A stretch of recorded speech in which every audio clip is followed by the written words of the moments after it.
Good Mark's Goods here, and today hitting you guys with another awesome box. I'm a bit excited about this one. I didn't pay that much, like $50 plus shipping. All in all, probably like 80 into it. I don't think I found anything particularly amazing, but I found a lot of mid-range stuff that should add up to a nice profit. Let's go check it out.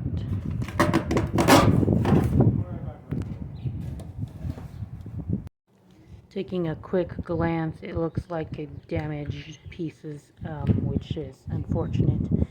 But let's start looking through it. This is garbage. Made in China.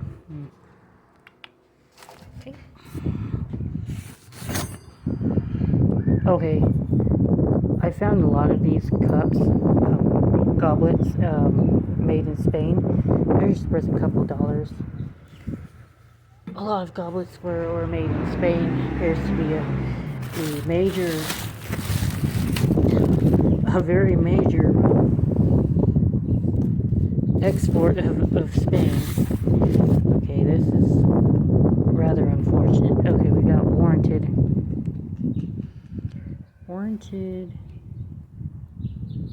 something metal.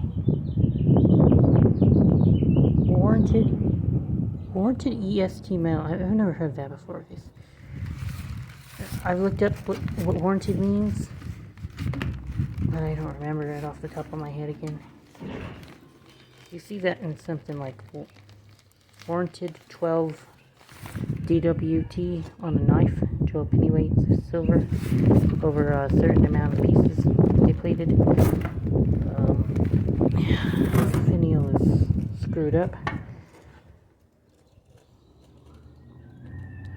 Warranted something metal. I wonder if it's worth anything.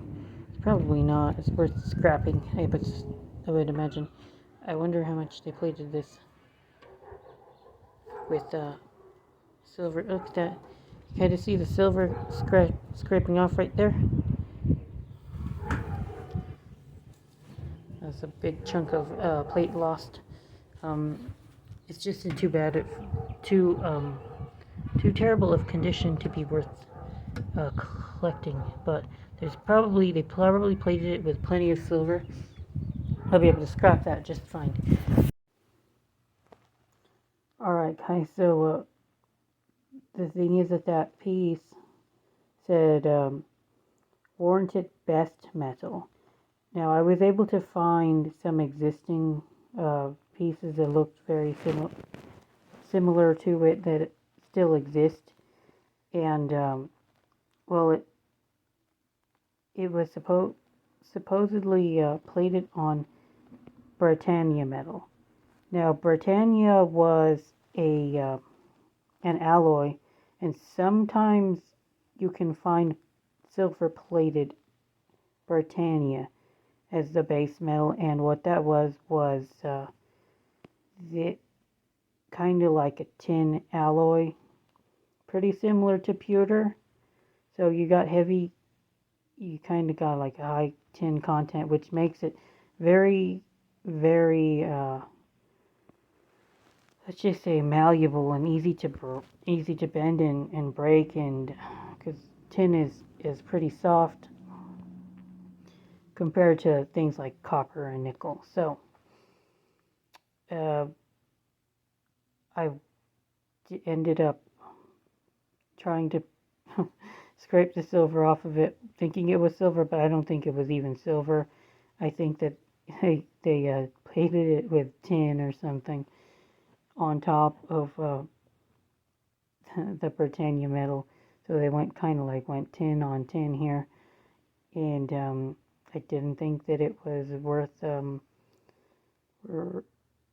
worth repairing, given that chunk of plating that was there, and then I think it was dented, and the handle, not the handle, but the lid, you know, the piece of metal that connects to the lid to the rest of the piece. Hinge, that's right. The hinge of the lid was completely, pretty much breaking. The metal that connected it was kind of like falling off. So the lid was about to fall off. So didn't think it was worth it. But yeah, I still thought it was cool. Probably pretty old. If it was in better shape, somebody would have wanted it as an antique. And tin is on a tear lately, so probably take to a scrap yard and see what they would say. Right. And looks like this is unfortunately lost the finial. It looks like it was repaired. They tried to repair it. Sorry, the sun's in the way. This is top. Okay, you know, this isn't in that bad a condition for an antique piece. You can't, I don't know what they were trying to do on the top. It's kind of weird to me. Just doesn't seem right.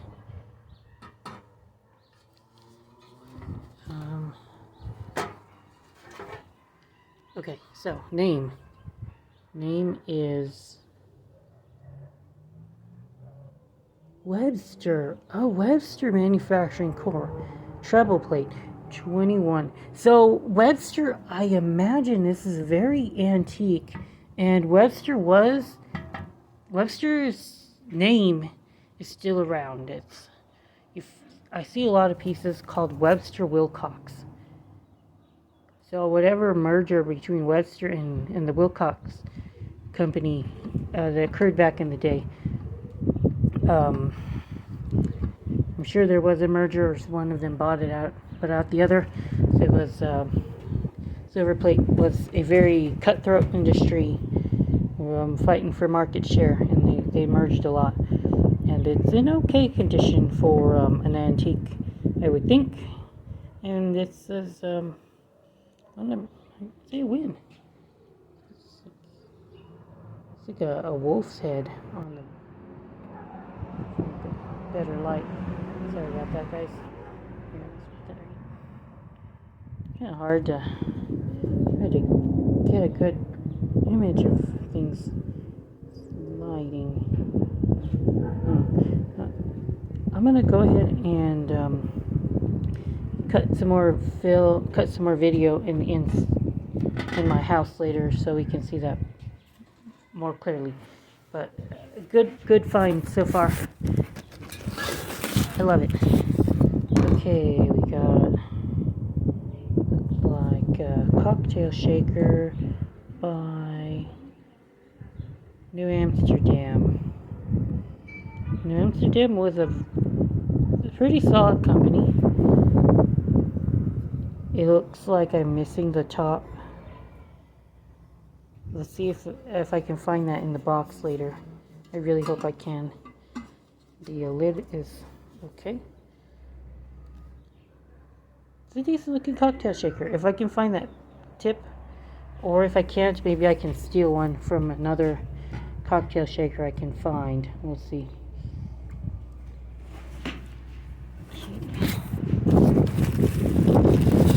Flatware. Oh, okay. I've seen that pattern before. Community. Maybe I haven't seen the pattern before. I think I have. Coronation, maybe? I don't remember. I'll look it up. Where there's one piece of flatware, there's usually more. So. And they wrapped some pieces up in plastic wrap. More flatware over here.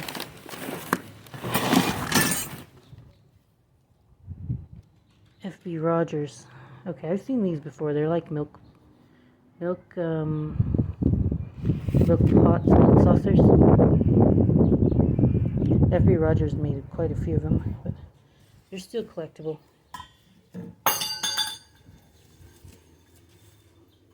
Okay, take a minute and open up the pieces that have been wrapped in bubble wrap, and I'll get back to the video. Okay, had to unwrap all that bubble wrap. Sometimes they do it, and it's very nice, and I forgot I bought this box. I buy so many, I forget sometimes which one is which. I know exactly why I bought this box. It's these pieces here you see in front of you. There's a huge tip. If you find a piece that you're particularly loving, send a ticket to Goodwill, and ask them that they wrap your piece, and they'll do it sometimes, and sometimes they do a damn good job. So here we have an Oneida ice bucket. It would go for $60 all day long, any day of the week, but unfortunately we got the base is just crushed by something. It's like it got dropped or some kind of tragedy happened to this. And so we can see it's like crumbled up. Now my thoughts on this is that although this ice bucket could probably sell for around $60, $80 on a good day,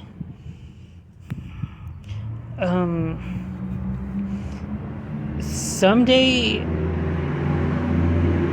vintage silver plate by companies like Oneida.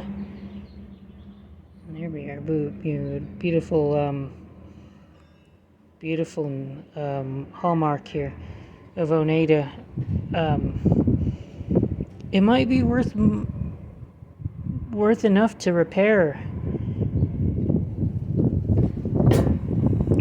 I have so much silver plate I need to repair one day, and this will just go into that box of the future repairs, and that's all I can say about it.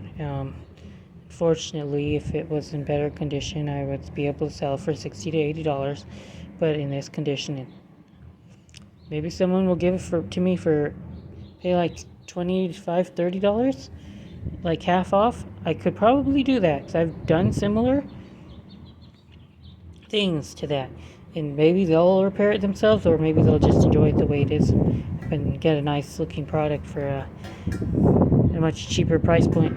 The damage is unfortunate, but as long as if I were to sell it, I would be completely transparent with my buyer and show that it was pretty roughed up on the base. But yeah, that's about it for that. We got this thing, and I did notice that it didn't have a lid, but I went for it anyway. Old coffee percolator. It even got it has a socket back,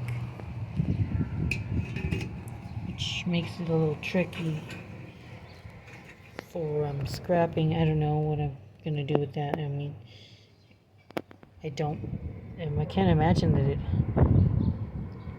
No, there's no way it has energy. And I'm not an electrician, but fairly certain that once it goes into water to be scrapped, I'm never gonna plug that sucker back in again. So it should be fine.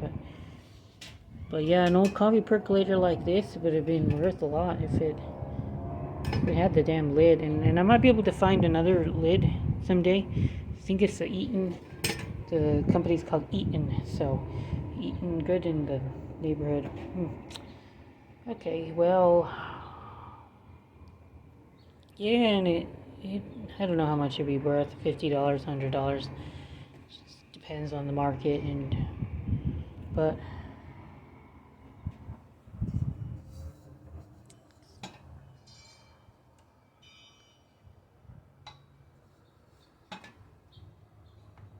the hinge for the thing is not bad, so all it needs is the lid, and I'll look for one. I might be able to find it somewhere. Okay, this a lovely little piece that doesn't have a lid either. Oh, maybe that's just right here. Never mind. It has a lid. Coffee pot with the lid. I don't really like lids that don't have aren't attached to the top. I think it's way easier to spill, but it appears to be how it was made. So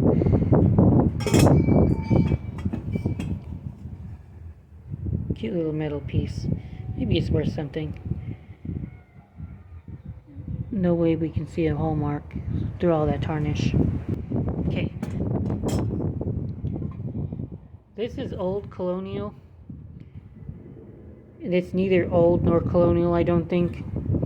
And it's just got crushed by something. It's worth nothing to me. And the second ice bucket, I doubled down on ice buckets on this lot. And this one is Torrentegus, which is still around. Torrentegus, made in India. So it's still an ice bucket. People still want it, but it's a little bit lower range for an ice bucket than the ice bucket fare that I normally look for. It'll last for like $40. Yeah, there's just a lot. There's a lot in this lot, but a lot of it is damaged goods in some way or form. So it's unfortunate. It's not always an easy flip. And last but not least, there is this flatware here. And sometimes you get lucky with flatware. And today's one of these days. See how big this chunky bitch is? It's sterling. And you don't get lucky like this every day, but sometimes you do, and this adds up. Sorry guys, I'm trying to show this sterling mount hallmark. There it is. Let me see.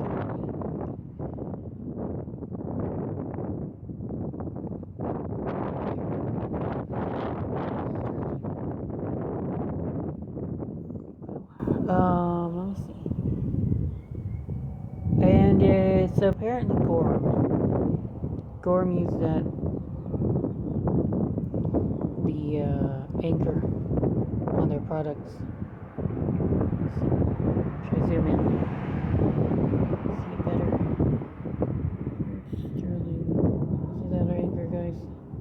Try to hold it as steady as I can. She's a chunky one. Feels like at least 2 ounces.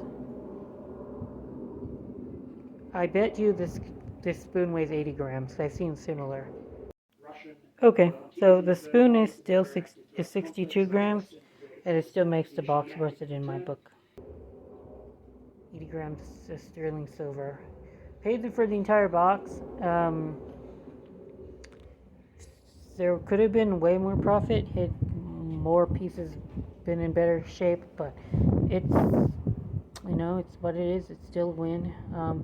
This is gonna be Torrentegus ice bucket, $40.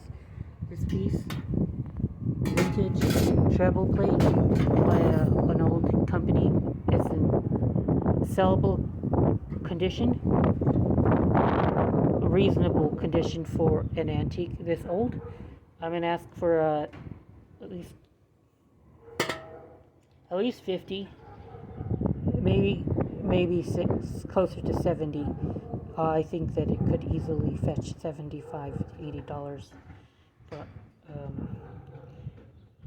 I value this stuff more than a lot of other people do. But I can tell you right off the bat, it is one of the better pieces of silver plate as a collectability goes. So there is that, and that's it for the day, guys. Thanks for watching, and good marks, good out.